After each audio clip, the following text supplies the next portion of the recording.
ప్రభునందు ప్రియమైన శ్రోతలకు వందనములు. ఈ పోడ్కాస్ట్ కార్యక్రమం నాకు స్వాగతం.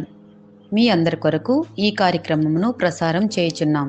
విని దైవాశీస్సులు పొందుకోగలరు.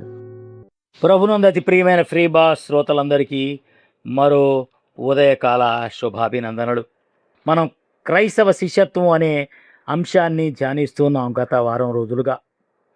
6వదిగా ఆయన మనల్ని ఎంచుకున్న దానికి గల కారణాల్లో వెళ్ళి సువార్త ప్రకటించడం అని రాయబడింది మార్కు సువార్త 3వ అధ్యాయంలో. ఈరోజు ప్రభు మనల్ని శిష్యులుగా ఎంచుకోవడానికి గల కారణాల్లో 2వది ధ్యానిద్దాం. మొదటిది తనతో కూడా ఉండడానికి, 2వది దయ్యములను వెళ్ళగొట్టు అధికారం గలవారై వెళ్ళి సువార్త ప్రకటించడానికి. నా వెంబడి రండి, మిమ్మల్ని మనుషుల్ని పట్టే జాలరులుగా చేస్తానని తన శిష్యుల్ని పిలిచినప్పుడే ప్రభువు చెప్పారు. మార్కు సువార్త 1వ అధ్యాయం 17వ వచనంలో స్పష్టంగా రాయబడింది.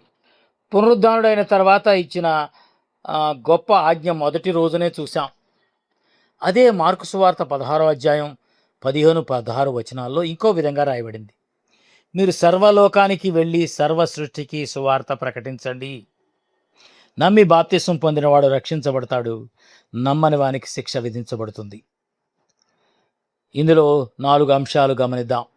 మనం సర్వ సృష్టికి సువార్త ప్రకటించలేకపోవచ్చు, కానీ మనకు తెలిసిన వారందరికీ సువార్త ప్రకటిద్దాం. 2, వెళ్ళి ఆయన ఎక్కడుండమంటే అక్కడుండి, ఆయన ఎక్కడికి వెళ్ళమంటే అక్కడికి వెళ్ళి ప్రకటించాలి. మన ఇష్టం కాదు, అది కష్టమైన నష్టమైన ఆయన ఉండమన్న చోటి ఉండి, ఆయన వెళ్ళమన్న చోటికి వెళ్ళి ఆయన చెయ్యమన్న పని చేయడం ఒక విశ్వాసికి అంతకంటే క్షేమమైంది ఇంకొకటి లేదు.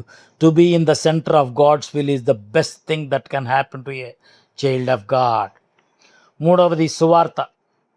సువార్త అంటే క్రీస్తు పుట్టుక, పాపరహితమైన మాదిరికరమైన జీవితం, మనకు బదులుగా మన పక్షాన మన ప్రతినిధిగా ఆయన పొందిన శిలువ మరణం, భూస్థాపన, పునరుద్ధానం, ఆరోహణం, 2వ రాకడ, వీటన్నిటిని గురించి స్పష్టంగా బోధించటం అని కొరింథీయులకు రాసిన మొదటి పత్రిక 15వ అధ్యాయం 3-4 వచనాల్లో పౌలు భక్తుని ద్వారా పరిశుద్ధాత్ముడు మనకు చెప్తున్నాడు. అది సువార్త. 3వది ప్రకటన. సువార్తను కేవలం మాటలతోనే కాదు, ముందు మన జీవితాల ద్వారా కూడా ప్రకటించాలి, ప్రదర్శించి చూపించాలి. మన నడతలో ఆయన ప్రేమ కనిపించాలి, మన మాటల్లో ఆయన కృప వినిపించాలి, మన ప్రవర్తనలో ఆయన స్వభావం ప్రతిబింబించాలి. అప్పుడు మీరు ఇలా ఎలా జీవించగలుగుతున్నారు అని మనల్ని హేతు అడిగే వారందరికీ ఆయన గుణాతిశయాలని ధైర్యంగా ప్రచురం చేయాలి. పేతురు రాసిన మొదటి పత్రిక 2వ అధ్యాయం 9వ వచనం ఈ మాటే చెబుతుంది. ప్రకటనలో ప్రదర్శించటం, ప్రాచురం చేయడం కూడా ఉంది అన్న విషయాన్ని మనం జ్ఞాపకం చేసుకోవాలి. Demonstrate and declare. సర్వసృష్టికి వెళ్ళి సువార్త ప్రకటన 4 గురించి వివరంగా చూసాం మనం. అలా సువార్త ప్రకటించే క్రమంలో సాతాను వాని అనుచరులైన దయ్యాలు ఆటంకాలు కలిగిస్తాయి. ఎందుకంటే ఇది ఆత్మీయ పోరాటం కాబట్టి. అందుకే ప్రభు తన శిష్యులకు వాటిని వెళ్ళగొట్టే అధికారం కూడా ఇచ్చి పంపారు మన ప్రభు.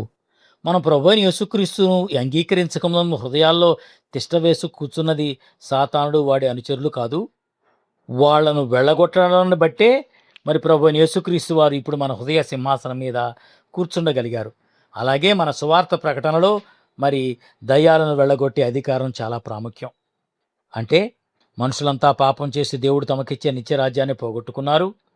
వారు అనుభవించాల్సిన శిక్ష అంతటినీ ప్రభువు భరించారు. నిజమైన పశ్చాత్తాపం, మారు మనసుతో తమ పాపాలను ఒప్పుకొని ఆయన తమ హృదయంలోకి ఆహ్వానించమని మన సాక్ష్యంతో కలిపి చెప్పాలి. ఈ గొప్ప పనిలో నిమగ్నమై ఉందాం.